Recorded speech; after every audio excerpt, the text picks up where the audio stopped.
CBG, ça existe depuis 2011. C'est une association qui est née et qui s'est implantée à Sciences Po Lille, donc qui dès le départ défendait à la fois les droits des personnes LGBT+, et les droits des femmes et dans une perspective féministe. Donc ça a commencé par le premier événement, c'était une conférence avec Louis-Georges Autain, comment peut-on être hétérosexuel, donc ça mettait l'ambiance dès le départ. Et puis là, on s'est élargi. Maintenant, on est passé d'une dizaine de membres à 75 cette année, avec une évolution progressive toujours. Et donc, on est plutôt contente. Au niveau des actions, on s'est aussi élargi. On est plus implanté aussi dans le tissu militant local. Donc, on n'est pas juste des étudiants de Sciences Po.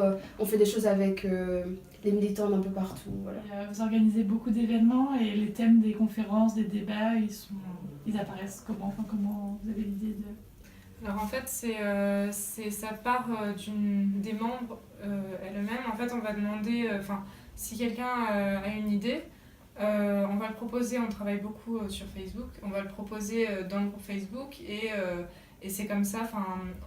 Les gens vont dire je suis d'accord avec cette idée, je suis pas d'accord. Est-ce que je peux participer à l'organisation, etc. C'est un petit peu comme ça qu'on fait.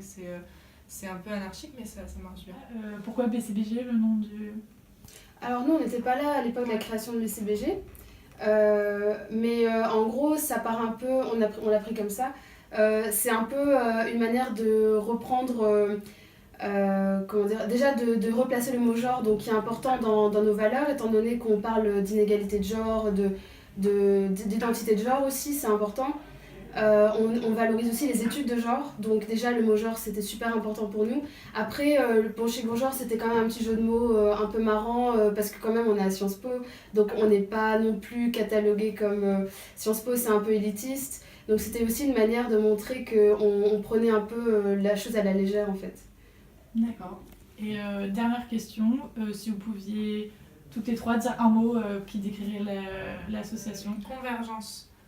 Des luttes et ouais, ce serait vraiment convergence. Le fait qu'on ait plusieurs luttes, on vient de plusieurs courants et du féminisme et on a plusieurs vécus différents et on se rassemble dans cet assaut-là.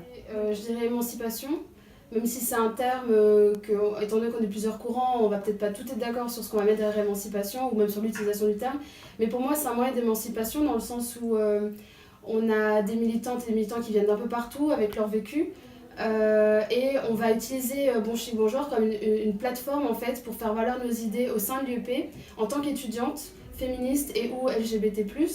Et ça va être un moyen pour nous de nous faire entendre en fait. J'ai plutôt le mot confiance parce qu'au-delà d'une machine à faire des événements et des choses, on est aussi une communauté avec des gens qui nous racontent leur vécu et je pense qu'on cherche aussi à vraiment créer un environnement où les gens sont aptes à parler de manière libre essayer de se pousser vers le haut en fait mutuellement les uns les autres aussi parce que c'est des garçons.